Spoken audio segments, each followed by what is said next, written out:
So we're walking through the Gospel of Luke, and we've reached the end of Jesus' long road trip to Jerusalem. He's arrived. So he rides a donkey down the Mount of Olives towards the city, and all these crowds are forming, and people are singing, "Praise the King who comes in the name of the Lord." They're laying down their cloaks in front of him. And why all this royal treatment? Okay, so Israel's ancient prophets promised that one day God himself would arrive and rescue his people and rule the world.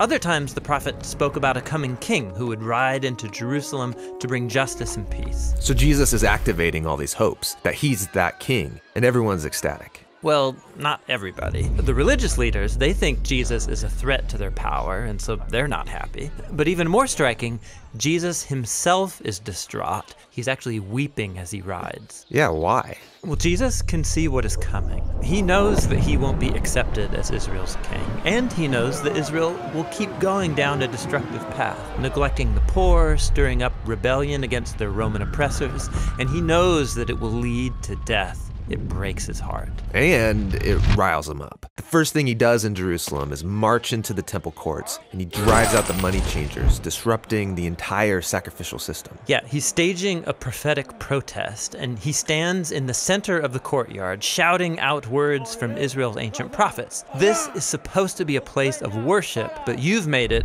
a den of rebels. A den of rebels?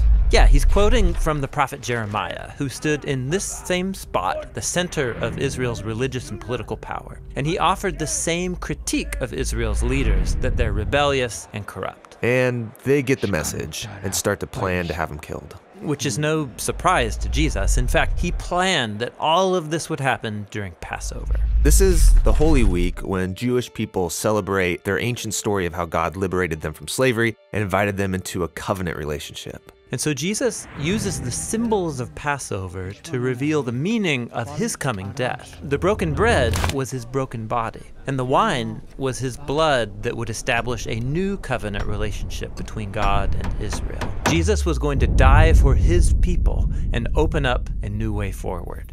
After the meal, Jesus takes his disciples to a garden to pray. And he struggles with the very human desire to save his life instead of sacrificing it, but he overcomes this temptation. And it's here where the religious leaders, with the temple guards, find him and arrest him. Now, Jerusalem was being ruled by the Roman Empire, and so the temple leaders couldn't execute Jesus without permission from their Roman governor, a man named Pontius Pilate. And so they make up this charge that Jesus is a rebel king stirring up revolution against the Roman emperor. Pilate asks Jesus, "Are you the king of the Jews?" And Jesus answers, "You say so."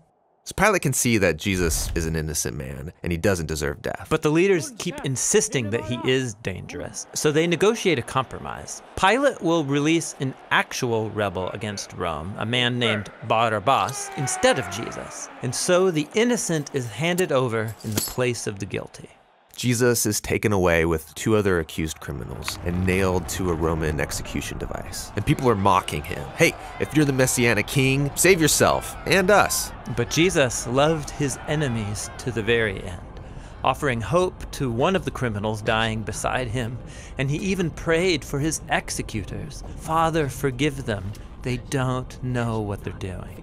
And then the sky darkened as an innocent man died the death of a rebel. And then Jesus cried out with ancient words from Israel's Psalms, "Father, into your hands I commit my spirit." And then Jesus died, innocent and alone.